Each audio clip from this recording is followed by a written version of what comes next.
ओम शांति। 8/9/2025।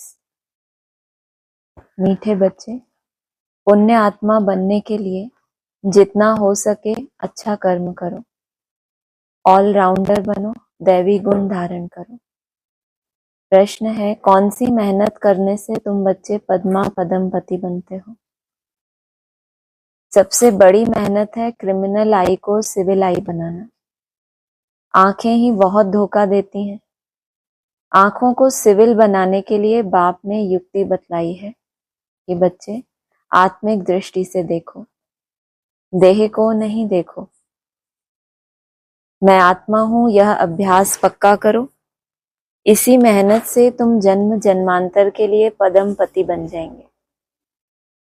गीत है, धीरज धर मनवा धीरज धर। ओम शांति। यह किसने कहा? शिव बाबा ने शरीर द्वारा कहा। कोई भी आत्मा शरीर बिगर बोल नहीं सकती। बाप भी शरीर में प्रवेश कर आत्माओं को समझाते हैं, बच्चे अभी तुम्हारा जिस्मानी कनेक्शन नहीं है, यह है रूहानी कनेक्शन। आत्मा को ज्ञान मिलता है परमपिता परमात्मा से। देहधारी जो भी हैं सब पढ़ रहे हैं। बाप को तो अपनी देह है नहीं, तो थोड़े टाइम के लिए इनका आधार लिया है। जो देह में है वो क्या कर रहे हैं? सब पढ़ रहे हैं। बाप को तो अपनी देह है ही नहीं, तो रूहानी कनेक्शन वाले बच्चे कैसे होंगे? बाप के साथ किन बच्चों का कनेक्शन होगा? बाप को अपनी देह है ही नहीं, तो आत्मिक दृष्टि वाले बच्चे कैसे होंगे? उनका होगा रूहानी कनेक्शन। जो देहधारी हैं वो क्या कर रहे हैं?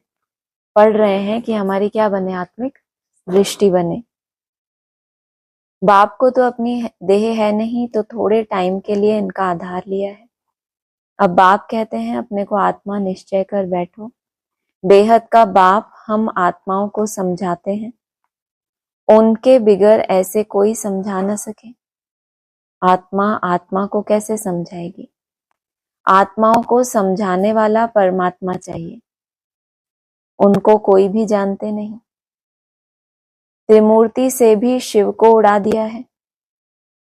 ब्रह्मा द्वारा स्थापना कौन कराएंगे? ब्रह्मा तो नई दुनिया का रचयिता नहीं है। बेहद का बाप रचयिता सबका एक ही शिव बाबा है। ब्रह्मा भी सिर्फ अभी तुम्हारा बाप है, फिर नहीं होगा। वहां तो लौकिक बाप ही होता है। कलयुग में होता है लौकिक और पारलौकिक। अभी संगम पर लौकिक, अलौकिक और पारलौकिक तीन बाप हैं। कहते हैं सुख धाम में मुझे कोई याद ही नहीं करता। विश्व का मालिक बाप ने बनाया, फिर चिल्लाएंगे क्या? उससे पहले तक भी, विश्व का मालिक बनने से पहले तक भी क्या करते हैं? चिल्लाते हैं। बाबा कह रहे हैं कि जब तुमको बना दिया उसके बाद भी तुम चिल्लाएंगे क्या?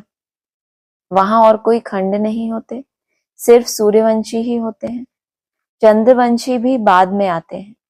अब बाप कहते हैं बच्चे धीरज धरो, बाकी थोड़े दिन है, पुरुषार्थ अच्छी रीति करो। दैवी गुण धारण नहीं करेंगे तो पद भी भ्रष्ट हो जाएगा। यह बहुत बड़ी लॉटरी है। बैरिस्टर, सर्जन आदि बनना भी लॉटरी है ना। बहुत पैसा कमाते हैं, बहुतों पर हुक्म चलाते हैं। जो अच्छी रीति पढ़ते पढ़ाते हैं वह ऊंच पद पाएंगे। बाप को याद करने से विकर्म विनाश होंगे। बाप को भी घड़ी घड़ी भूल जाते हैं। माया याद भुला देती है, ज्ञान नहीं भुलाती। बाप कहते भी हैं अपनी उन्नति करनी है तो चार्ट रखो। सारे दिन में कोई पाप कर्म तो नहीं किया, नहीं तो 100 गुना पाप बन जाएगा। यज्ञ की संभाल करने वाले बैठे हैं, उनकी राय से करो।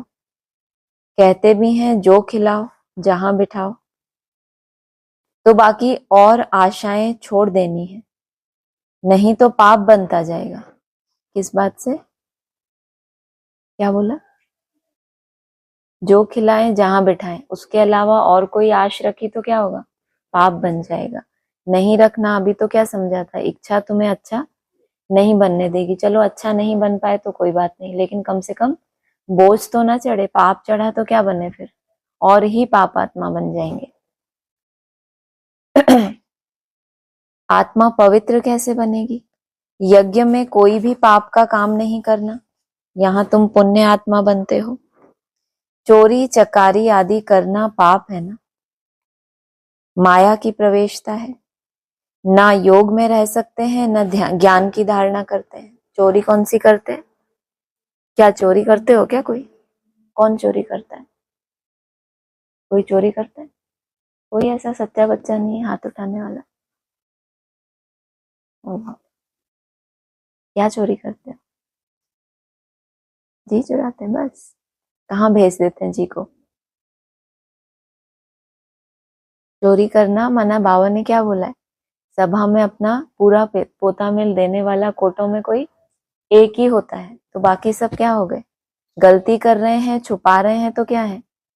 बता ही नहीं रहे कि हम तो इतने दिनों से ये भूल कर रहे हैं, तो रिकॉर्ड दिया ही नहीं अपना, तो क्या किया? कुछ ना कुछ। स्थूल चोरी तो छोटी मोटी बात है, ये खाया वो खाया, लेकिन ये जो बेहद में वायुमंडल खराब करने की डिससर्विस करते हैं, एक तरफ गुणगान भी गाते हैं, भगवान के घर से हमें ये पालना मिलती है, भगवान हमारे लिए इतना करता है, और खुद गुप्त रूप में क्या करते हैं? अपने अहंकार के कारण वायुमंडल को खराब करते रहते हैं, और फिर रिपोर्ट भी नहीं करते। परिवर्तन तो फिर बहुत दूर की बात है कि इनका हो जाए। तो कहा 100 गुना पाप बन जाएगा। माया की प्रवेशता है, न योग में रह सकते हैं, न ज्ञान की धारणा करते हैं। अपनी दिल से पूछना चाहिए, हम अगर अंधों की लाठी ना बने तो क्या ठहरे? अंधे ही कहेंगे ना। इस समय के लिए ही गाया हुआ है धृतराष्ट्र के बच्चे, वह है रावण राज्य में, तुम हो संगम पर। राम राज्य में फिर सुख पाने वाले हो। परमपिता परमात्मा कैसे सुख देते हैं, किसकी बुद्धि में नहीं आता। कितना भी अच्छी रीति समझाओ फिर भी बुद्धि में नहीं बैठता। अपने को जब आत्मा समझें तब परमात्मा का ज्ञान भी समझ सकें। आत्मा ही जैसा पुरुषार्थ करती है ऐसा बनती है। गायन भी है अंत काल जो स्त्री सिमरे। बाप कहते हैं, जो मुझे याद करेंगे तो मेरे को पाएंगे, नहीं तो बहुत बहुत सजाएं खाकर आएंगे। आना तो कहाँ है सबको? बाप के पास। याद करेंगे तो मेरे पास आएंगे। तुमको बाप क्या करेंगे? क्या बोला है? शिवालय तक पहुंचेंगे तो बाप तुमको रिसीव करेंगे। कहाँ ऐसा सम्मान? और फिर मेरे को पाएंगे तुम, और फिर दूसरे कंडीशन सजाएं खाकर आएंगे। सतयुग में भी नहीं, त्रेता के भी पिछाड़ी में आएंगे। सतयुग त्रेता को कहा जाता है ब्रह्मा का दिन। एक ब्रह्मा तो नहीं होगा, ब्रह्मा के तो बहुत बच्चे हैं ना। ब्राह्मणों का दिन फिर ब्राह्मणों की रात होगी। अभी बाप आए हैं, रात होनी ही है। कलयुग का विनाश भी जरूर होना है। जिनको कुछ भी अंदर में संशय होगा वह भाग जाएंगे। पहले निश्चय फिर संशय होता है। यहां से मरकर फिर पुरानी दुनिया में जाकर जन्म लेते हैं। दो तरफा नहीं हो सकता। यहां से मरकर, यहां से कैसे मरे? अनिश्चय बुद्धि होकर फिर जाके पुरानी दुनिया में, अगर कोई पुरानी दुनिया में जाकर जी रहा है, उस दुनिया का बन पा रहा है, इसका मतलब नई दुनिया से मृत्यु हो गई। और दूसरी कंडीशन, जब तक पुरानी दुनिया से मरा नहीं है तब तक नई दुनिया में जन्म हो नहीं सकता। ब्राह्मणों का दिन फिर ब्राह्मणों की रात होगी। अभी बाप आए हैं रात से दिन बनाने, ब्राह्मण ही दिन में जाने के लिए तैयारी करते हैं। बाप कितना समझाते हैं, दैवी धर्म की स्थापना तो जरूर होनी है, कलयुग का विनाश भी जरूर होना है। यहां से मरकर फिर पुरानी दुनिया में जाकर जन्म लेते हैं, विनश्यंती हो जाते हैं। बाप की श्रीमत पर तो चलना पड़े ना। पॉइंट तो बहुत अच्छी अच्छी बच्चों को देते रहते हैं। पहले पहले तो समझाओ तुम आत्मा हो, देह नहीं, नहीं तो सारी लॉटरी गुम हो जाएगी। क्या? सिर्फ एक छोटी सी बात से, पहला चैप्टर में क्या हूं, ये ना समझने के कारण ही क्या होते रहते हैं? पाप कर्म होते रहते हैं, तो सारी लॉटरी गुम हो गई। भल वहां राजा अथवा प्रजा सब सुखी रहते हैं, फिर भी पुरुषार्थ तो ऊंच पद पाने का करना है। ऐसे नहीं कि सुख धाम में तो जाएंगे ना, नहीं, ऊंच पद पाना है, राजा बनने के लिए आए हो। ऐसे सयाने भी चाहिए, बाप की सर्विस करनी चाहिए, रूहानी सर्विस नहीं तो स्थूल सर्विस भी है। कहाँ मेल्स भी आपस में क्लास चलाते रहते हैं, एक बहन बीच बीच में जाकर क्लास कराती है। झाड़ धीरे धीरे वृद्धि को पाता है ना। सेंटर्स पर कितने आते हैं, फिर चलते चलते गुम हो जाते हैं। विकार में गिरने से फिर सेंटर्स पर आने में लज्जा आती है, ढीले पड़ जाते हैं, कहेंगे यह बीमार हो गया। बाप सब बातें समझाते रहते हैं। अपना पोता मेल रोज रखो, जमा और ना होती है ना, घाटा और फायदा। आत्मा पवित्र बन गई अर्थात 21 जन्म के लिए जमा हुआ। बाप की याद से ही जमा होगा, पाप कट जाएंगे। कहते भी है ना, हे पतित पावन बाबा आकर हमको पावन बनाओ। ऐसे थोड़े ही कहते हो कि विश्व का मालिक आकर बनाओ, नहीं, यह तुम बच्चे ही जानते हो। मुक्ति और जीवन मुक्ति दोनों है पावन धाम। तुम तो बोलते ही नहीं हो कि हमको विश्व का मालिक बनाओ, तो क्यों बना देते हैं विश्व का मालिक? तुमने बोला ही नहीं। तुमने तो क्या बोला, पतित को पावन बनाओ। लेकिन तुमको जो रास्ता दिया पतित पावन ने, उस रास्ते को तुमने पूरा पूरा फॉलो किया। निश्चय था तुमको ज्ञान देने वाला कौन है, तो इतना ऊंचा पुरुषार्थ करोगे तो क्या देगा तुमको, एक्स्ट्रा मार्क्स भी तो देगा ना। मुक्ति और जीवन मुक्ति दोनों है पावन धाम। तुम जानते हो हम मुक्ति जीवन मुक्ति का वर्षा पाते हैं। जो पूरी रीति नहीं पढ़ेंगे वह पीछे आएंगे। स्वर्ग में तो आना है, सब अपने अपने समय पर आएंगे। सब बातें समझाई जाती हैं, फौरन तो कोई नहीं समझ जाएंगे। यहाँ तुमको बाप को याद करने के लिए कितना समय मिलता है। जो भी आए उनको यह बताओ, पहले अपने को आत्मा समझो। यह नॉलेज बाप ही देते हैं, जो सभी आत्माओं का पिता है। आत्मा अभिमानी बनना है, आत्मा ज्ञान उठाती है। परमात्मा बाप को याद करने से विकर्म विनाश होंगे, फिर सृष्टि के आदि मध्य अंत का ज्ञान देते हैं। रचयिता को याद करने से ही पाप भस्म होंगे, फिर रचना के आदि मध्य अंत के ज्ञान को समझने से तुम चक्रवर्ती राजा बन जाएंगे। बस यह फिर औरों को भी सुनाना है। चित्र भी तुम्हारे पास है, यह तो सारा दिन बुद्धि में रहना चाहिए। तुम स्टूडेंट भी हो ना, बहुत गृहस्थी भी स्टूडेंट होते हैं। तुमको भी गृहस्थ व्यवहार में रहते कमल फूल समान बनना है। बहन भाई की कभी क्रिमिनल आई हो ना सके। यहाँ तो ब्रह्मा के मुख वंशावली है ना। क्रिमिनल को सिविल बनाने के लिए बहुत मेहनत करनी होती है। आधा कल्प की आदत पड़ी हुई है, उनको निकालने में बड़ी मेहनत है। सब लिखते हैं यह पॉइंट जो बाबा ने समझाई है, क्रिमिनल आई को निकालने की, यह बहुत कड़ी है। घड़ी घड़ी बुद्धि चली जाती है, बहुत संकल्प आते हैं। अब आंखों को क्या करें? सूरदास का दृष्टांत देते हैं। वहां तो एक कहानी बना दी है, देखा कि आंखें हमको धोखा देती हैं तो आंखें निकाल दी। अभी तो वह बात है नहीं। यह आंखें तो सबको हैं, परंतु क्रिमिनल हैं, उनको सिविल बनाना है। मनुष्य समझते हैं घर में रहते यह हो नहीं सकता। बाप कहते हैं हो सकता है, क्योंकि आमदनी बहुत है। तुम जन्म जन्मांतर के लिए पदमपति बनते हो, वहां गिनती होती ही नहीं। आजकल बाबा नाम ही पदमपति पद्मावती दे देते हैं। तुम अनगिनत पदमपति बनते हो, वहां गिनती होती ही नहीं। गिनती तब होती है जब रुपए पैसे आदि निकलते हैं, वहां तो सोने चांदी की मोहरें काम में आती हैं।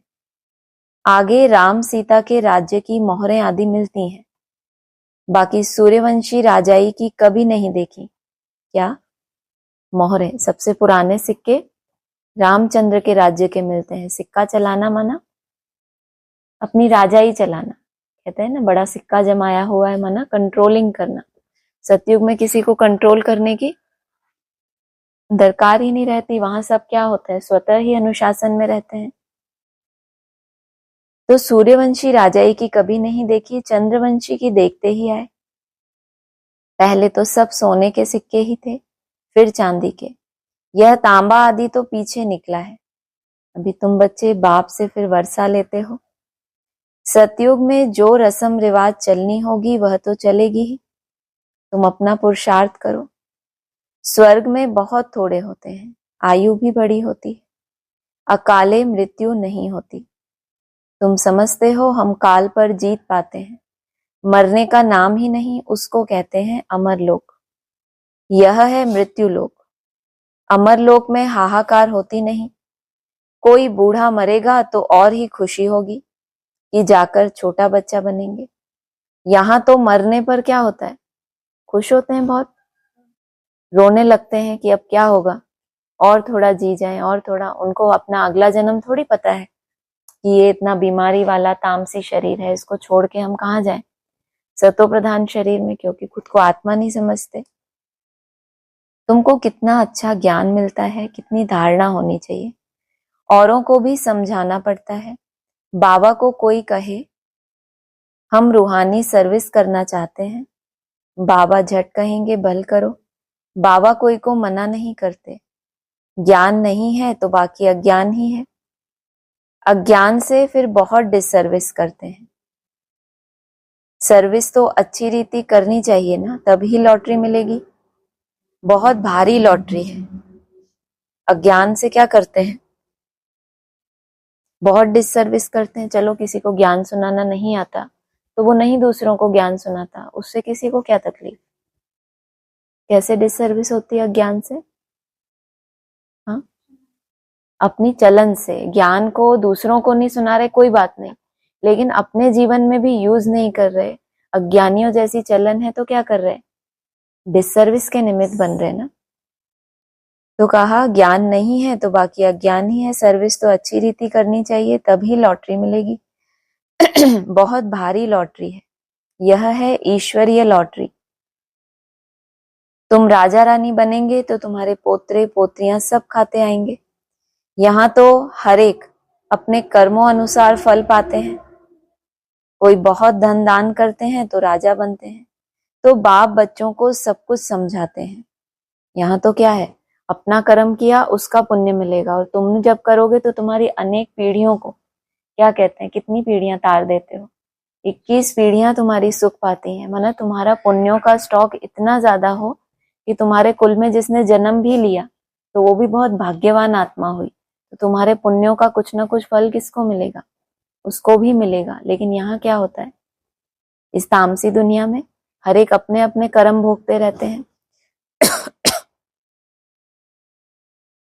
कोई बहुत दान करते हैं तो राजा बनते हैं। बाप बच्चों को सब कुछ समझाते हैं।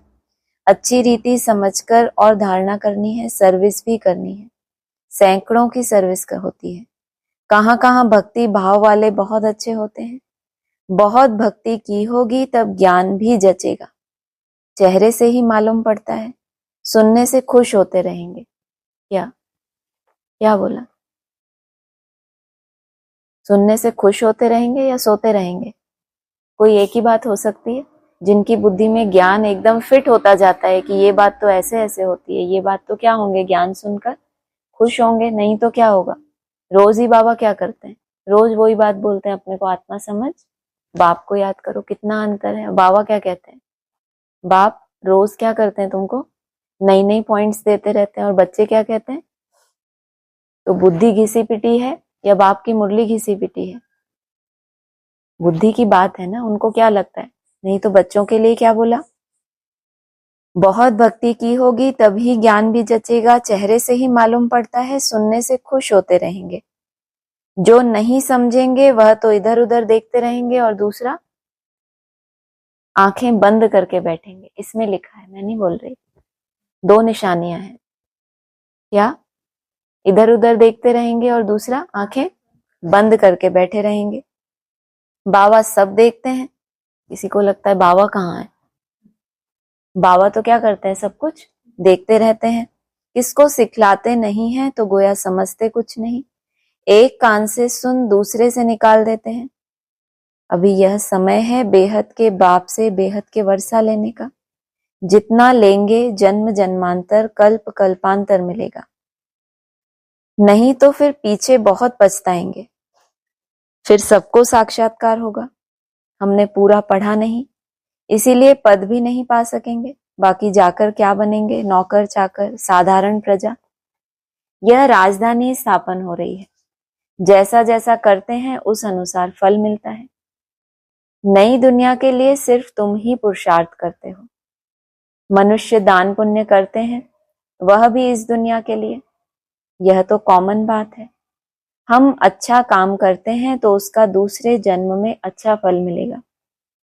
तुम्हारी तो है 21 जन्मों की बात। जितना हो सके अच्छा कर्म करो। सबसे अच्छा कर्म क्या है? सबसे श्रेष्ठ कर्म क्या है? भगवान को याद करना। ऑलराउंडर बनो। नंबर 1 पहले ज्ञानी तू आत्मा और योगी तू आत्मा चाहिए। ज्ञानी भी चाहिए। भाषण के लिए महारथियों को बुलाते हैं ना, जो सब प्रकार की सर्विस करते हैं तो पुण्य तो होता ही है। ऑलराउंडर माना सब प्रकार की सर्विस। इसका मतलब ये नहीं है कि आपको बहुत अच्छा कोई ट्रेनिंग मिले, ऐसे कोर्स कराओ, ऐसे ज्ञान समझाओ। ज्ञान किसके मुख से नहीं निकलता? दूसरों को कौन नहीं समझा पाता? जो खुद एक कान से सुन, पीछे बताया ना, वो दूसरों को सुना ही नहीं सकेगा, क्योंकि खुद एक कान से सुन दूसरे से निकाल देते हैं। एक कान और दूसरे कान के बीच में क्या है? बुद्धि है। बुद्धि में गया ही नहीं, कुछ अपने जीवन में लाया ही नहीं, तो इधर से आया इधर से निकल गया। जब अपने जीवन में धारण नहीं कर रहे तो दूसरे को सुना सकेंगे कि तुम ऐसे ऐसे करो? लज्जा आएगी ना, तो दूसरे को सुना ही नहीं सकेंगे। कोई ज्यादा निर्लज्ज होते हैं तो धारण करे ना करे, उनको क्या करना है? दूसरों को सुनाना है। ये उनकी बात तो नहीं है, ये उन बच्चों की बात है जो नई दुनिया के लिए क्या कर रहे हैं? कुछ ना कुछ पुरुषार्थ करते रहते हैं। पुण्य तो होता ही है। किसका? किसका पुण्य होता है? जो ऑलराउंडर होते हैं, यही बोला, सब प्रकार की सर्विस करते हैं। अपनी सब्जेक्ट्स है ना, योग में रहकर कोई भी काम करें तो अच्छे मार्क्स मिल सकते हैं। कितने सालों से सेवा करते हैं? पूरा पुण्य जमा होता है या आधा जमा होता है? पूरा कब जमा होता है? याद में रहकर। चलो याद नहीं आ पा रही, लेकिन और बताया बाबा ने, निमित्त भाव से कर रहे हैं, बहुत खुशी से कर रहे हैं। स्थूल सेवा भक्ति, जिसने भक्ति की होगी तो बोला ना ज्ञान भी बहुत जचेगा। भक्तों को देखा है अपने भगवान के मंदिर में भावना से जाते हैं, कैसे एक एक कोना सफाई करते हैं। उनकी भावना कैसी होती है कि हम भगवान के मंदिर में जितना प्यार से करें तो उनकी भावना का फल मिलता है, नहीं मिलता? और रिवाजी करते रहें।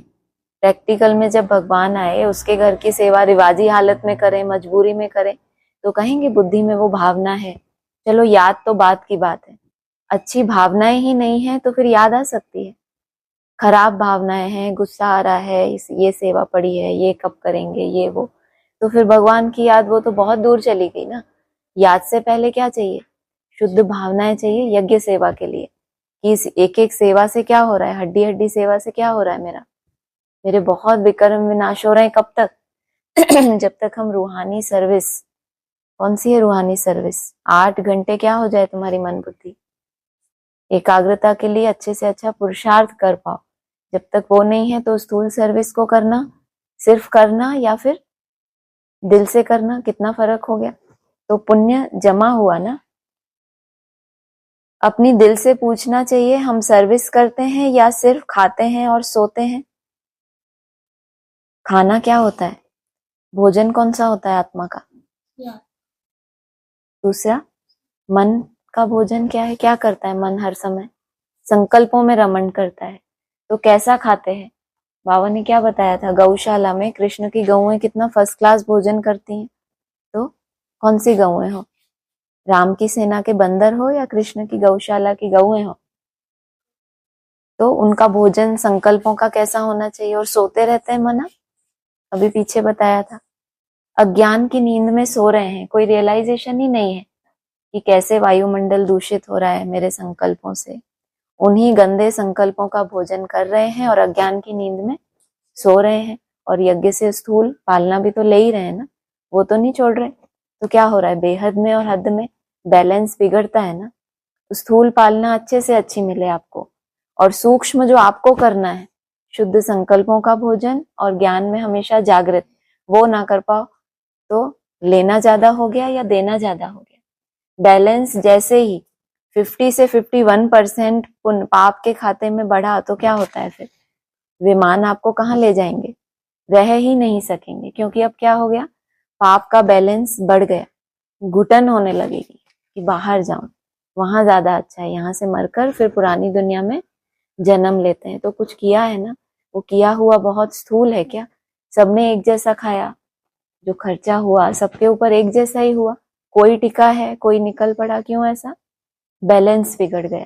जो बेहद में आपको हद में जो दिया जा रहा है, किस लिए, सोने के लिए, होश है कुछ, बेहद में दिया जा रहा है किस लिए, हद में जो पालना मिल रही है किस लिए मिल रही है, बेहद का वायुमंडल सुंदर से सुंदर बनाने के मैं निमित्त बनूं।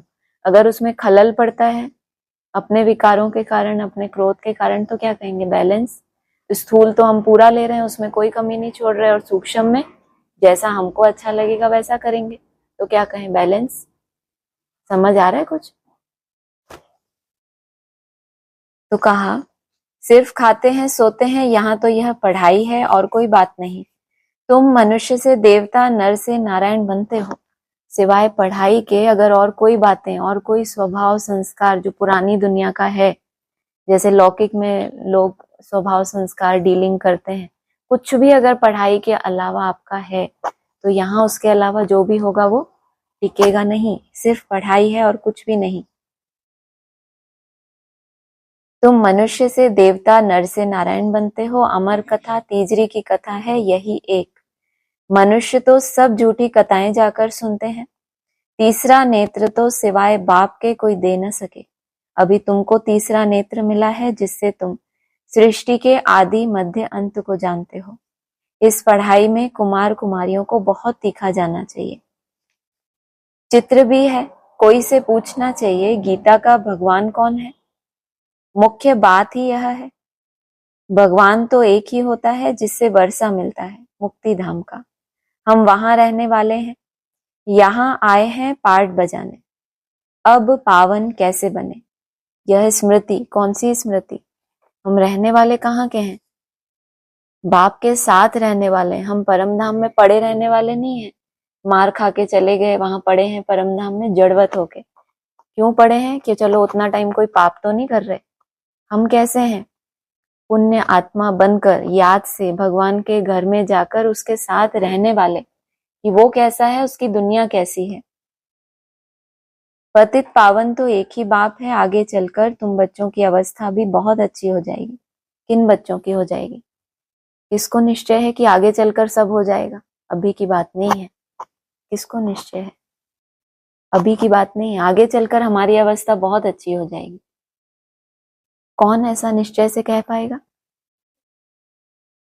भविष्य क्या है, क्या बताते हैं क्लासेस में, एक स्वप्न ही तो है जो इस ड्रामा के ऊपर जिन्होंने छोड़ रखा है, आगे चलकर क्या हो जाएगा। कहा है ना भाई साहब ने, ये आगे चलकर बहुत अच्छी तुम्हारी, किसको बोला, बहुत अच्छी। अभी अटेंशन देते देते चल रहे हैं, एक एक दिन मेरी अवस्था कैसी हो, ऊंची जानी चाहिए, तब आगे चल के होगी, आगे चल के कोई जादू हो जाएगा। अभी तुम खाते रहे सोते रहे और आगे चल के जादू हो जाएगा। बाप किस्म किस्म से समझाने देते रहते हैं। एक तो बाप को याद करना है तो जन्म जन्मांतर के पाप मिट जाएंगे। अपनी दिल से पूछना है हम कितना याद करते हैं, पाप मिट जाएंगे तो पता चलेगा क्या। यहाँ कोई इंस्ट्रूमेंट लगाएंगे जो बताएगा कि अब आपके 50% पाप खत्म हुए, पता कैसे चले, क्या है अवस्था, दिख तो नहीं रही अवस्था, तो पता कैसे चले चार्ट आपने सही लिखा है गलत लिखा है, खुद को कैसे पता चले, चार्ट तो दूसरे को दिख रहा है, आपको क्या पता चलेगा। हाँ, रिजल्ट क्या निकली, जो भी संस्कार आपके बार बार रिपीट हो रहे हैं, चाहते हुए भी आप बदल नहीं पा रहे हैं उनको, जब मजबूत अवस्था होगी तो क्या होगा, इतना सुंदर अपने लिए मंथन आप कर पाएंगे कि दोबारा वो कमजोरी फिर रिपीट ही नहीं होगी। जन्म जन्मांतर के पाप क्या बताए क्लासेस में? पाप तो कोई दिखने वाली चीज नहीं है, लेकिन ये जन्म जन्मांतर के जो संस्कार हैं आपके, वो आपको लगेगा ढीले पड़ रहे हैं। पहले तो ये संस्कार इतना कड़ा था, छूटता ही नहीं था। मोह था, क्रोध था, लोभ था, छूटता ही नहीं था। अब ऑटोमेटिक क्या हो रहा है, थोड़ा सा अपने मन को समझाता हूं कि मैं तो आत्मा हूं, ये मैं कैसे कर सकता हूँ, और वो फटाफट मान जाता है। वो झुकता है, वो माफी मांगता है, उसका अहंकार खत्म हो रहा है। तो क्या हो रहा है आपके, इससे समझना कि मेरे पाप कर्म भस्म हो रहे हैं। अपनी दिल से पूछना है हम कितना याद करते हैं। चार्ट रखना अच्छा है, अपनी उन्नति करो, अपने ऊपर रहम कर अपनी चलन देखते रहो। सिर्फ अपनी चलन मत देखो, उसके बाद क्या करो, रहम भी करो अपने ऊपर। क्या करो, चेंज करो, चाहे कितना भी मरना पड़े। कल क्या बोला था, मरना पड़े, झुकना पड़े, बदलना पड़े और सहन करना पड़े, तो वो करो। तो इसका मतलब क्या किया अपने ऊपर, आपने रहम कर दिया। अगर हम भूले करते रहेंगे तो रजिस्टर खराब हो जाएगा। इसमें दैवी चलन चाहिए। गायन भी है ना, जो खिलाएंगे, जहां बिठाएंगे, जो डायरेक्शन देंगे वह करेंगे। डायरेक्शन तो जरूर तन द्वारा देंगे ना। कौन सा डायरेक्शन? जो खिलाएंगे, आप जो श्रीमत देंगे वही खाएंगे, हद में चाहे बेहद में। और फिर जहां बिठाएंगे, जो डायरेक्शन देंगे वह करेंगे। डायरेक्शन तो जरूर तन द्वारा देंगे ना। गेट वे टू स्वर्ग, यह अक्षर अच्छा है, यह द्वार है स्वर्ग में जाने का। कौन सा द्वार, किस लाइन से जोड़ दिया इसको? जो खिलाया, जहां बिठाया, डायरेक्शन पे पूरा चले। और डायरेक्शन भी साकार द्वारा ही देंगे ना। तो फिर गेट वे टू हेवन। अच्छा, मीठे मीठे सिक्की लदे बच्चों प्रति माता पिता बाप दादा का याद प्यार गुड मॉर्निंग। रूहानी बाप की रूहानी बच्चों को नमस्ते, रूहानी बच्चों की रूहानी बाप दादा को नमस्ते। धारणा के लिए सार है, पुण्य आत्मा बनने के लिए और सब आशाएं छोड़ यह पक्का करना है कि बाबा जो खिलाओ जहां भी बिठाओ। तीसरी बार बोल दिया, एक बार, दो बार, तीन बार में तो क्या हो जाना चाहिए, पक्का हो जाना चाहिए। क्या पक्का हुआ? पुण्य आत्मा बनने के लिए और सब आशाएं छोड़नी भी हैं। सिर्फ ये खिलाओ जो खिलाओ खा लेंगे और भी आशाएं भी रखेंगे, ऐसा नहीं। और भी आशाओं को छोड़ते जाना। कोई भी पाप का काम नहीं करना। ईश्वरीय लॉटरी प्राप्त करने के लिए रूहानी सर्विस में लग जाना है। ज्ञान की धारणा कर औरों को करानी है। अच्छी मार्क्स लेने के लिए क्या बताया था? हाँ, कोई भी कर्म करते याद में रहेंगे तो क्या होगा, बहुत अच्छी मार्क्स मिलेंगी। वरदान है, माया और प्रकृति को दासी बनाने वाले सदा स्नेही भव। जो बच्चे सदा स्नेही हैं, वह लवलीन होने के कारण मेहनत और मुश्किल से सदा बचे रहते हैं। उन्हों के आगे प्रकृति और माया दोनों अभी से दासी बन जाती। एक तो वो इंतजार कर रहे हैं आगे चल के हम प्रकृति जीत बनेंगे, माया जीत बनेंगे। और जो अभी लवलीन स्टेज में जा रहे हैं, अभी से क्या महसूस कर रहे हैं, प्रकृति और माया उनकी अभी से ही, बाबा ने शब्द ऐड किया, अभी से दासी बन जाएगी। अर्थात सदा स्नेही आत्मा मालिक बन जाती है। तो प्रकृति माया की हिम्मत नहीं जो सदा स्नेही का समय या संकल्प अपनी तरफ लगाए। उनका हर समय हर संकल्प है ही बाप की याद और सेवा के प्रति। यहाँ स्थूल में भी होता है ना, हद में। जैसे कोई बहुत मिठास वाला होता है, बहुत अच्छा किसी का स्वभाव होता है, तो किसी को क्रोध भी करना हो तो उसके दो शब्द सुन के कैसा हो जाएगा, अनुभव करते हो ना, कैसे हो जाते हो दो शब्द मीठे सुन के, एकदम शांत। तो माया देखती है कि ये तो क्या है, एकदम लवलीन हो चुके हैं बाप के प्यार में, क्या है उसी में डूबे हुए हैं। तो वो माया क्या करती है, उनके पास आने की उसकी भी हिम्मत नहीं होती। स्नेही आत्माओं की स्थिति का गायन है, उनका हर समय हर संकल्प है बाप की याद और सेवा के प्रति।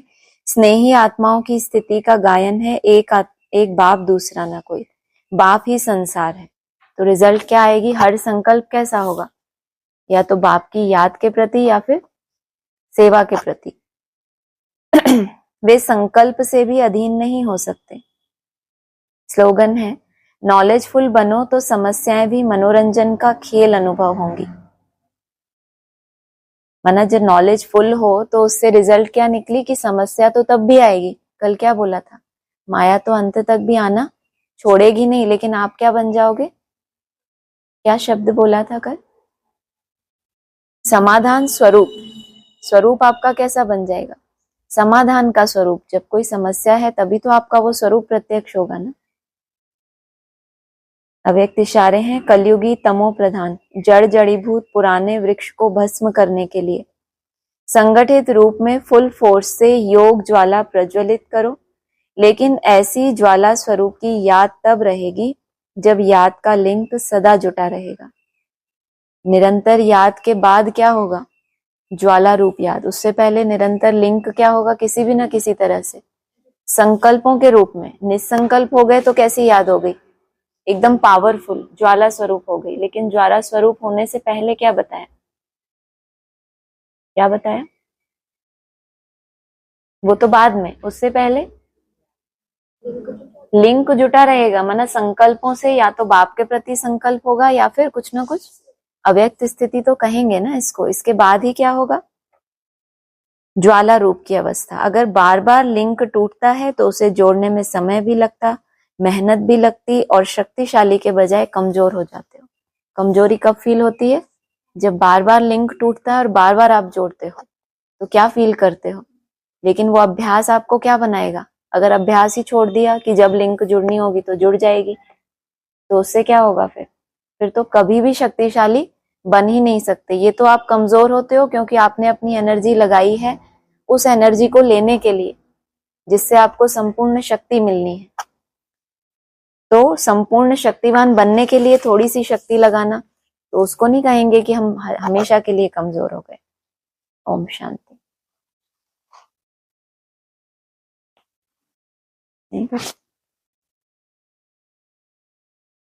नहीं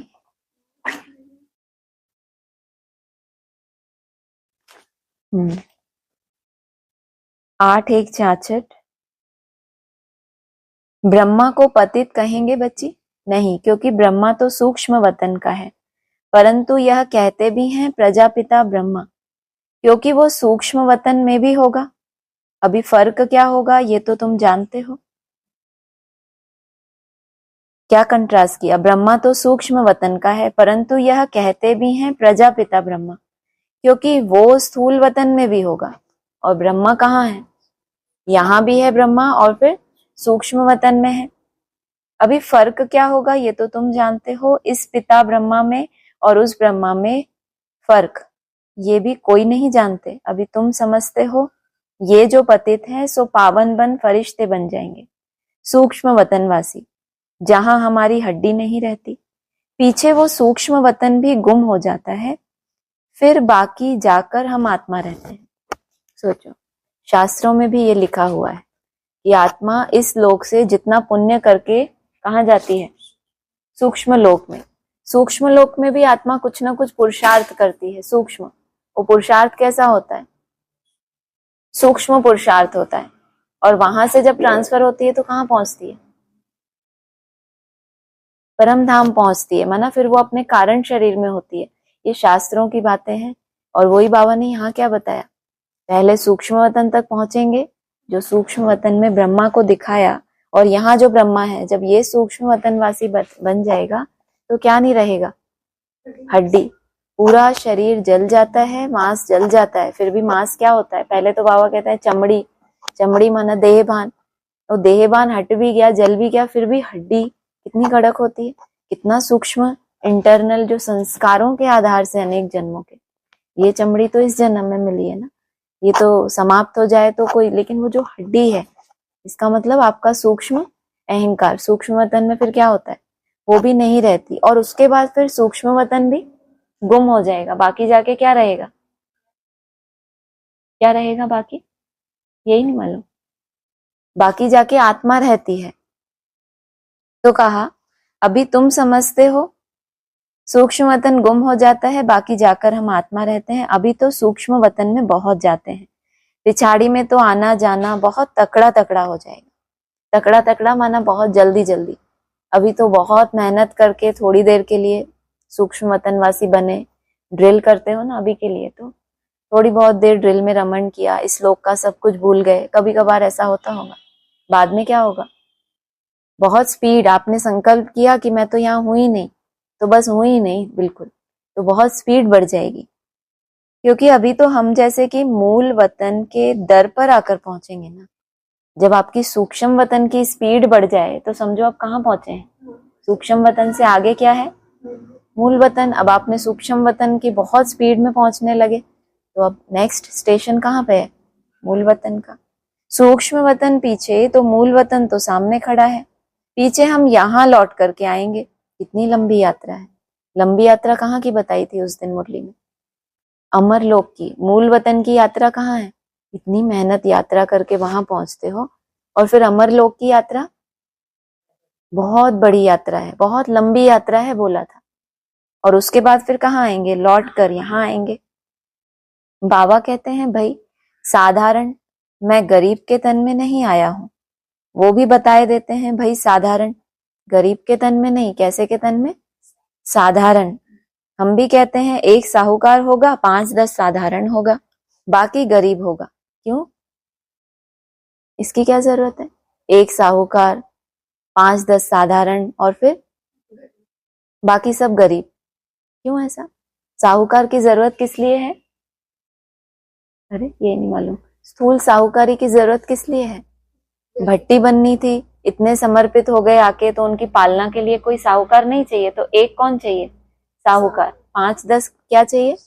साधारण। बाकी गरीब होगा। तो बाबा समझा भी देते हैं कि मैं साधारण भी क्यों कहता हूं। था चोरा, था छोरा, अभी साधारण है। पहले क्या बताया? ब्रह्मा बाबा की हिस्ट्री कभी सुनी है? अनाज बेचते थे, इतने गरीब थे, पता नहीं कितने मन का अनाज ऐसे ऐसे बेचते थे। और उसके बाद फिर क्या बन गए? साहूकार बन गए, जौहरी बन गए। तो फिर भी पहले छोरा और फिर साधारण। लेकिन ब्रह्मा बाबा को क्या कहेंगे? साहूकार कहेंगे। और बाप किसके तन में आते हैं? साधारण। लेकिन साहूकार किस लिए चाहिए? अब इतनी भीड़ आ गई, अब वो साधारण वो माथा मारेगा, पैसे कमाएगा बैठ के, वो क्या करेगा? अल्लाफ को मिलना अल्लाह, तो बेबादशाही किसको देगा? तो तुम बनो साहूकार और क्या करो फिर? जिम्मेदारी भी उठाओ। तो कहा गरीब होगा। तो बाबा समझा भी देते हैं मैं साधारण भी क्यों कहता हूं। था छोरा, अभी साधारण है, क्योंकि समझते हैं ये जो भट्टी बनेगी उनकी संभाल कैसे होगी। 9:166। सिर्फ एक है ब्रह्मा का चित्र जो सबके मन में खिटखिट करता है, तो क्या करें?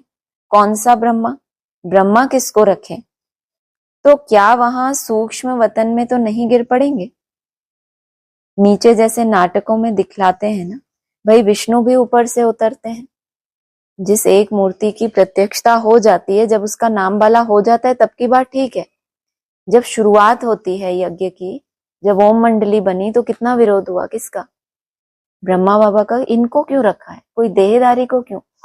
कितना जब वो सेट हो गया कि हाँ भाई ठीक है ये ब्रह्मा है, फिर जब अगली मूर्ति प्रत्यक्ष हुई फिर वहां अटक पड़े कि बाकी तो ठीक है भाई, ब्रह्मा बाबा का कृष्ण का पार्ट है, फिर ये नया, ये कैसे ब्रह्मा हो गए?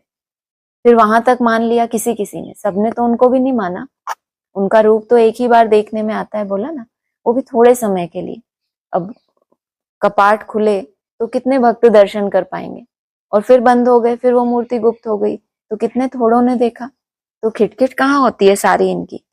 ये जो नंबरवार मूर्तियां प्रत्यक्ष होती हैं, तो जो नहीं पहचानते उनके मन में खिटखिट पैदा होती है। अब ब्रह्मा किसको रखें? तो क्या वहां सूक्ष्म वतन से तो नहीं गिर पड़ेंगे? जो सूक्ष्म वतनवासी हो गया, अब वहां से आएगा क्या पालना करने? तो प्रजापिता ब्रह्मा मुझे कहाँ चाहिए? यहाँ चाहिए। भाई विष्णु भी ऊपर से उतरते हैं, फलाना भी ऊपर से उतरते हैं, ऐसे तो नहीं होता। तो चित्र बिगड़ तो काम नहीं चले। कौन सा चित्र? चित्र मतलब चैतन्य या जड़? चित्र तो चाहिए, या सिर्फ विष्णु आगे चल के जब 36 होगा, विनाश होगा, फिर कोई विष्णु रूप ऊपर से उतर के आएगा, इसी कल्पनाओं में जीना है? तो बाबा ने कहा चित्र बिगड़ तो काम ना चले। बाबा तो चित्र निकाल भी दिया था लक्ष्मी नारायण और राधा कृष्ण का, फिर भी बाबा को ठीक नहीं लगा। फिर शिव के नीचे सो भी तो रख नहीं सकते। शिव के नीचे लक्ष्मी नारायण कैसे? इन्होंने वर्षा कैसे पाया? सिवाय ब्रह्मा के स्थापना तो कोई काम ना चले। माना स्थापना करने वाला शिव है, लेकिन जो बीच में माध्यम चाहिए वो तो चाहिए, फिर कितना भी विरोध हो या कुछ भी हो। 9:166 का अगला है, अभी कृष्ण के लिए तो कह नहीं सकते कि तुम ही से बैठूं, तुम ही से खेलूं। अभी सभी थोड़ी ही कृष्ण के साथ खेलेंगे। कृष्णपुरी में जो जाएंगे वो भी क्या हो सकता है आगे? जो कृष्णपुरी में जाएंगे वो खेलेंगे कृष्ण के साथ, ऐसा ही होगा ना? क्या लगता है? सब खेलेंगे जो कृष्णपुरी में जाएंगे? पढ़ो फिर आगे।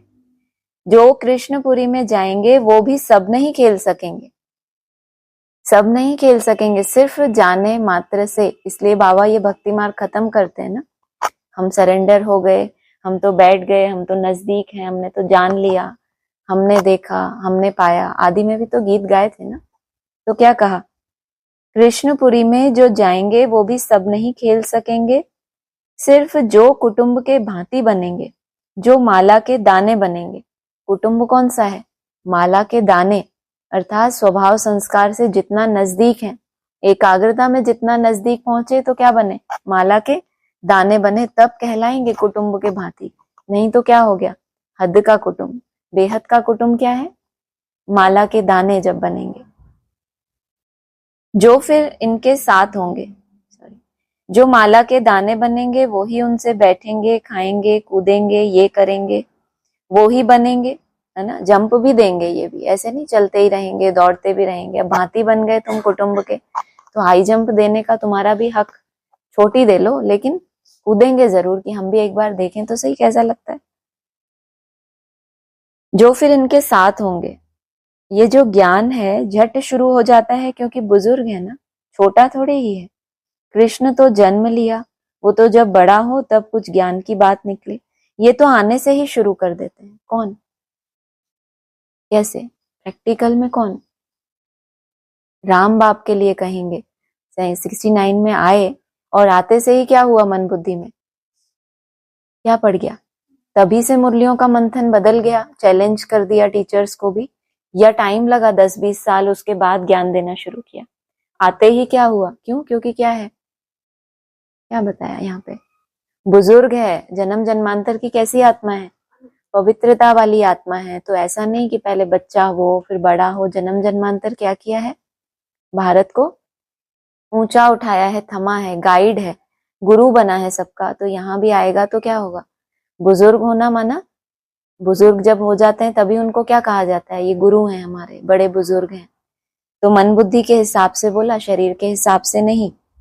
कृष्ण तो जब जन्म ले, कब जन्म लिया? 88-89 में बताया, गर्भ में आया, फिर 10 वर्ष, 10 वर्ष कहाँ, 10.5 मास लगते हैं ना उसको। किस लिए? फिर 10.5 मास हो तो बाप की गोद में आए, फिर बाप की गोद में आए, उसके बाद समझदार होने में कितने वर्ष लगे? 20-25, तो 30-35 वर्ष तो इनके वैसे ही कम हो गए। फिर उसके बाद ज्ञान देना शुरू किया, और बाप ने आते से ही शुरू कर दिया। तो ये अंतर है। तो ये तो जब बड़ा हो तब कुछ ज्ञान की बात निकले, और ये तो आने से ही शुरू कर देते हैं। जब तलक शरीर होगा तब तलक समझाते रहेंगे। शिव बाबा तो क्या कहते हैं? मेरा शरीर है क्या? तो ये किसकी बात है? राम बाप की बात है, जो टीचर का पार्ट बताए। कब तक पढ़ाई पढ़ाई? जब तक शरीर है तब तक समझाते रहेंगे। अगला है इसी मुरली का, ये रेस है। जो हमको पहले आकर हाथ लगाएंगे वो पहले इम्तिहान जाकर के लेंगे। देंगे नहीं बोला, पता नहीं क्यों, सुनने में तो नहीं मिस्टेक हुआ? जाकर लेंगे इम्तिहान। हमको पहले हाथ लगाएंगे। अब शरीर तो इनको है नहीं, हाथ कैसे लगाओगे? मन बुद्धि से क्या करेंगे? मेरा बाबा, मीठा बाबा। टच कर लिया, जिस ऊंची स्टेज में, जिस टॉप मोस्ट टारगेट वो उसने तुमको दिया, वो जिस स्टेज में हमेशा ही रहता है, तुम कुछ सेकंड, कुछ घंटे अगर तुम टिक गए वहां तक, तो क्या कहेंगे? तुमने एक बार तो टच किया ना। तो पहले इम्तिहान जाकर के लेंगे, लौटने की बात ही नहीं।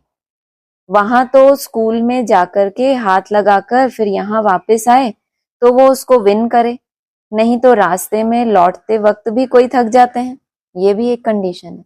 हाथ लगाकर फिर पूरा वापस भी आना है जहां से चले हो, नहीं तो बीच में ही गायब हो गए। वो इंतजार ही कर रहे हैं नीचे वाले कि आए तो हमें बताए कि वहां क्या था, कैसे जाएं। वहां तो स्कूल में जाकर के हाथ लगाकर फिर यहाँ वापस आए तो वो उसको विन करे। किसको? जो लॉटरी है बड़े ते बड़ी, विश्व की बादशाही, उसको विन करे। नहीं तो रास्ते में लौटते वक्त भी कोई थक जाते हैं। यहाँ लौटने वाली कोई नहीं है, यहाँ सिर्फ भागने वाली रेस है। यहाँ जो पहले जाएगा सो पहले तख्त पर जाकर बैठेगा, लौट करके यहाँ आने का नहीं है। तुम यहाँ से गए गए गए, यहाँ नहीं आना वापस। माना तुम आ भी जाओगे तो कैसे होगे? रम जाओगे क्या? द्वापर युग का समय है और कलाएं कितनी? 16 कला। इतना मेंटेनेंस कैसे हो गया? खड़े तो कहाँ हैं हम, एकदम नीचे आ गए उद्धार करने के लिए। लेकिन कैसी बुद्धि की परिपक्वता हो गई कि अपनी कलाओं को 0.1% भी कम नहीं होने दिया। तो क्या कहें, तुम आए वापस? आए ही नहीं। जैसे कि तुमको यहां से जो जाए हाथ पहले लगाएगा जा करके, सो पहले गद्दी पर जाकर बैठेगा। सिर्फ एक गद्दी के लिए इतनी मेहनत कर रहे हो तुम कि हम जाके गद्दी पे बैठे। कौन सी गद्दी है? अरे वो यहां ही बैठ जाओ, ब्रुकुटी में। ओम शांति।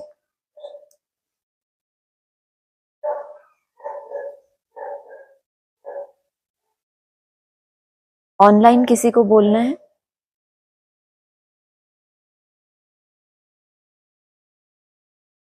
ओम शांति। ओम शांति। एक मुरली का एक बहुत अच्छा पॉइंट पढ़ा, वो रिपीट करती हूँ, थोड़ी थोड़ी लाइंस, फिर आप बताना। बाबा कहते हैं, मैं संगम युग पर आता हूँ, मेरी आयु इतनी ही है जितना समय में आता हूँ। तो पहले तो ये कि मेरी आयु इतनी ही है जितना समय मैं आता हूँ, तो सिर्फ संगम युग पर आते हैं वैसे बताते हैं। फिर नेक्स्ट में कि पतितों को पावन बनाकर ही जाता हूँ। जब से मेरा जन्म हुआ तब से मैं सहज राजयोग सिखाना आरंभ करता हूँ। फिर जब सिखाकर पूरा करता हूँ तो पतित दुनिया विनाश को पाती है और मैं चला जाता हूँ। फिर आगे भी पढ़ लेती हूँ, फिर आप बताना। नहीं, मैं इतने का ही बताऊं पहले, मैं भूल जाऊंगी। ठीक है ठीक है ठीक है, ओके। अभी जो ऑडियो मुरली के पॉइंट्स पढ़े उसमें भी यही बात आई कि जब से आए हैं, कृष्ण तो छोटा बच्चा है। ये बात बाप के लिए लागू हुई कि जब से आए तब से ही ज्ञान देना शुरू कर दिया, राजयोग सिखाना शुरू कर दिया, और जब तक शरीर है तब तक समझाते रहेंगे। कब तक समझाते रहे? 18 के बाद फिर गुप्त हो गए, पढ़ाई जैसे कि बंद हो गई उस समय के लिए। तो कहेंगे कि पुरानी दुनिया का विनाश होना था। पुरानी जो ब्राह्मणों की सृष्टि थी, जिसके लिए पहले ही अनाउंसमेंट कर दी थी कि ये तीसरी सृष्टि का भी विनाश होगा। एक तरफ उसका विनाश हुआ और बाप गुप्त हो गए। बाकी ब्रॉड रूप में जो शिव कहते हैं अव्यक्त ज्योतिर्लिंगम कि मेरे आने और जाने के बीच में सारा कर्तव्य होता है। तो उनके आने का समय जो भी आगे होगा वो तो फिर एक मिस्ट्री ही कहलाएगी। अभी के लिए इसको इस तरह से समझ सकते हैं। हाँ जी, हाँ जी, ठीक है। लेकिन मैं वही पढ़ रही हूँ कि वो बाबा कहते हैं ना, मैं संगम युग पर आता हूँ, मेरी आयु इतनी ही है जितना समय में आता हूँ। तो ये तो जो बोल रहे हैं वो तो अव्यक्त ज्योतिर्लिंगम नहीं बोल रहे। किससे पूछे हम? आपको ही पूछे। नहीं, मैं किससे पूछूं? कोई सवाल 1 महीने बाद भी तो पूछ सकते हो। अच्छा अच्छा, हाँ ठीक है ठीक है, ये पूरा पॉइंट पढ़ लेती हूँ, ठीक है। बस मैं इतना ही समय आता हूँ, शास्त्रों में तो कोई टाइम है नहीं। शिव बाबा कब जन्म लेते हैं, कितना दिन भारत में रहते हैं, ये बाप स्वयं ही बैठ बताते हैं कि मैं आता ही हूँ संगम पर। संगम युग की आदि, संगम युग का अंत, गोया मेरे आने की आदि, जाने का अंत। बाकी मध्य में बैठ मैं राजयोग सिखाता हूँ। बिल्कुल बिल्कुल, ठीक। अव्यक्त ज्योतिर्लिंगम के लिए ही कहेंगे कि मैंने बताया ना, एक पॉइंट और ये भी है कि मेरे आने और जाने के बीच में सारा कर्तव्य हो जाता है। कर्तव्य तो चल ही रहा है, जो आदि से लेके चला आ रहा है, तो उसका ही कर्तव्य चल रहा है। अब उसका आना, लेकिन सिर्फ आना और बैकबोन के रूप में कर्तव्य करना और बच्चों के सामने प्रत्यक्ष होना, तो दो रूप से कर्तव्यों के रूप में उसका आना हमें दिख रहा है, लेकिन उसका नाम भी है, रूप भी है, उस स्वरूप से उसका दिखना वो नहीं हो रहा। तो ये तो हर एक का पर्सनल पुरुषार्थ हो गया कि बाप के घर तक पहुंचना और उसका आना एक बड़े परिवर्तन के लिए, उसमें भी खास त्रिमूर्ति जो है उनके द्वारा कर्तव्य करना, तो ये अलग अलग बात हो जाती है। एक विश्व परिवर्तन के लिए उनका आना तो हुआ है, उसमें तो कोई शक नहीं है। जब ब्रह्मा बाबा के तन द्वारा वाणियां चली हैं, उससे पहले जब लिखवाते थे तो सब अव्यक्त का ही कार्य है वो। और फिर जाना उसका, जब तुम ब्रह्मांड के मालिक बनते हो तब मैं चला जाता हूँ, ये बोला है। वरना उसका जो कर्तव्य है, एक के प्रति भी उसका अगर कर्तव्य पूरा हो गया, जैसे मुरली में आता है, टीचर ने जो पढ़ाई, एक बच्चे ने भी अगर पढ़ लिया तो टीचर ने तो पढ़ाया, भले उसकी रिजल्ट सबको नहीं दिखाई दे, बहुत से बच्चे फेल हो गए, लेकिन वो एक जो है, जो ब्रह्मांड का मालिक बने, तब बाप का कर्तव्य पूरा होता है। फिर उसका जाना होता है। तो जाने के बाद तो अभी बात की है, अभी तो पहले उसका 3 मूर्तियों के द्वारा आना और फिर जो आत्माएं पुरुषार्थ कर रही हैं उनके सामने प्रैक्टिकल में आना, उनका ब्रह्मा सो विष्णु बनना। तो ये 2 तरह से होता है आना। हाँ जी, हाँ जी, जी ठीक है। और एक स्लोगन बहुत अच्छा लगा तो रिपीट कर रही हूँ और थोड़ा एक्सप्लेन भी करना कि सर्व बातों में न्यारे बनो तो परमात्मा बाप के सहारे का अनुभव होगा। सर्व बातों में न्यारे बनना तो ही परमात्मा बाप के सहारे का अनुभव होगा। इसका उल्टा कर देंगे तो समझ आएगा, जब तक हम दूसरे सहारों का आधार ले रहे हैं तब तक हम भगवान के प्यारे नहीं बन पा रहे, या उसकी मदद हमको नहीं मिल पा रही। बाप साक्षी होके देखता है, क्योंकि हम बुद्धि अपनी चला रहे हैं।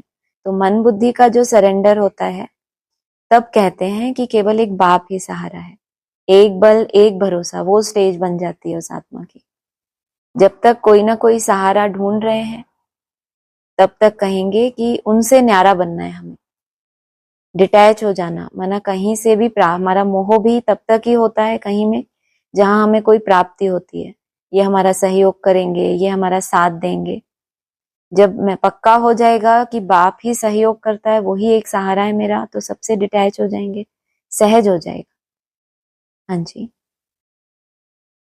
हाँ जी, इसका ये भी हुआ ना, मतलब क्योंकि ये बाबा ने कहा कि तब परमात्मा बाप के सहारे का अनुभव होगा, यानी सहारा वो दे रहे हैं, लेकिन अभी कभी कभी अनुभव इसलिए नहीं होता क्योंकि उन बातों में हम घुस जाते हैं, न्यारे नहीं है, इसीलिए ना हमें वो अनुभव नहीं हो रहा। वो दे तो रहे हैं, लेकिन वही जैसे बोलते हैं ना, वो दाता है, वो सदा देने वाला, लेकिन हम भी तो रिसीव करने के वो लायक बने, वरना हमारा भी कनेक्शन उसके साथ जुटा हो। हम और सहारे भी ले रहे हैं, फिर भगवान को भी हमने एक तरफ माना हुआ है कि वो मेरी मदद करेगा, लेकिन दूसरों का भी सहारा ले रहे हैं, तो उसकी मदद कैसे अनुभव होगी? सिर्फ उसी के ऊपर आश्रित हो जाएं तब अनुभव होगा। दूसरे सहारे से जब न्यारे हो जाएंगे तब महसूस होगा, कि पूरी तरह से महसूस होगा कि कैसे उसने मदद की। हाँ जी, हाँ जी, हाँ जी। और एक और कहते हैं सदा अचल अड़ोल रहना है, उसके लिए निमित्त भाव की स्मृति से हलचल को समाप्त करो, तो तभी अचल अड़ोल रह पाएंगे। इसका थोड़ा एक्सप्लेन। वो स्लोगन है ना, एक वो दुनिया में कहते हैं, हिंदी में कहते हैं, अधजल गगरी छलकत जाए। आपको समझ आया? एम्प्टी वेसल वाला है।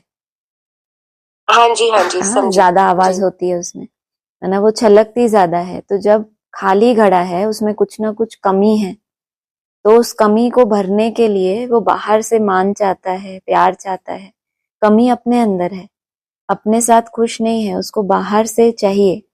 तो निमित्त भाव कहेंगे कि निमित्त भाव के ऑपोजिट है मैंपन आना। तो मैंपन तभी आता है जब तक हम संपूर्ण आत्मा नहीं बने, या कुछ ना कुछ आत्मा में खालीपन है, तो उस खालीपन की जगह उसमें मैंपन है, जो होना चाहिए मैं आत्मा हूँ वो मैंपन, उसकी जगह उल्टा मैंपन है। तो जब सेवा में होते हैं या कोई भी सेवा आपके द्वारा कराई जाती है तो उसमें मैंपन आता है। निमित्त बनकर कोई भी सेवा करते हैं तो हलचल नहीं होती, क्योंकि आप सेवा कर रहे हो सकता है उस सेवा की रिजल्ट अच्छी ना निकले, हो सकता है आपको ग्लानि सुननी पड़े। तो अगर ग्लानि आई और आपने समझा मेरी सेवा थोड़ी है, बाबा ने करवाया, बाबा जाने, कोई आत्माएं निकली तो ठीक, ना निकली तो बाबा जाने, तो कहेंगे आप निमित्त हो।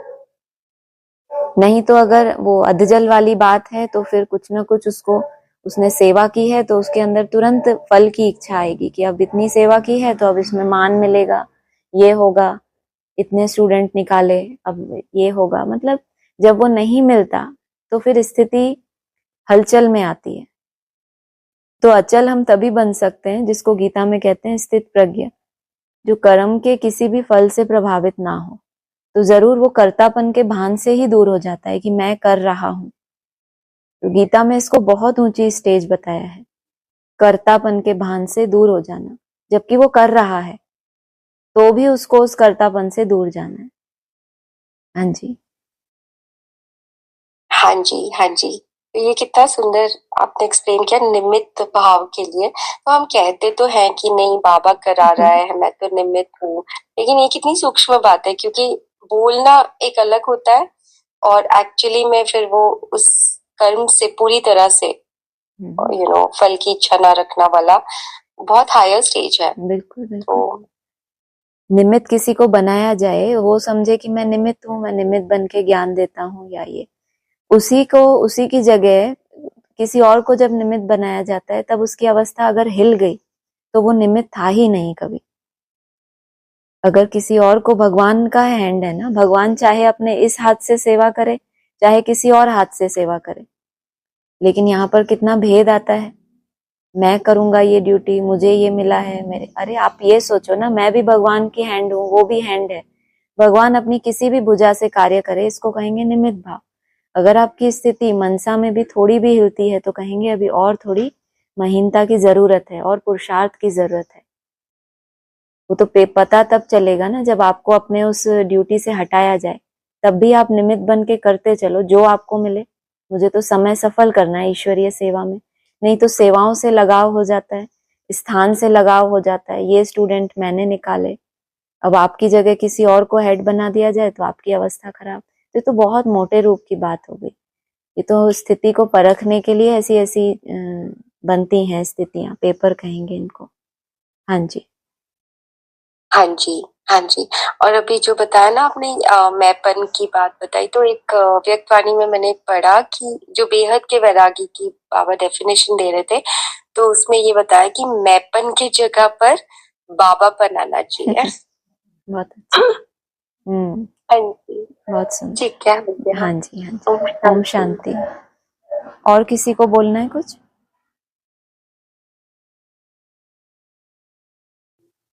ओम शांति। बोलने की जरूरत ही नहीं है, बहुत अच्छा लगा मुझे ये हाँ बात। जी, हाँ जी, ओम शांति।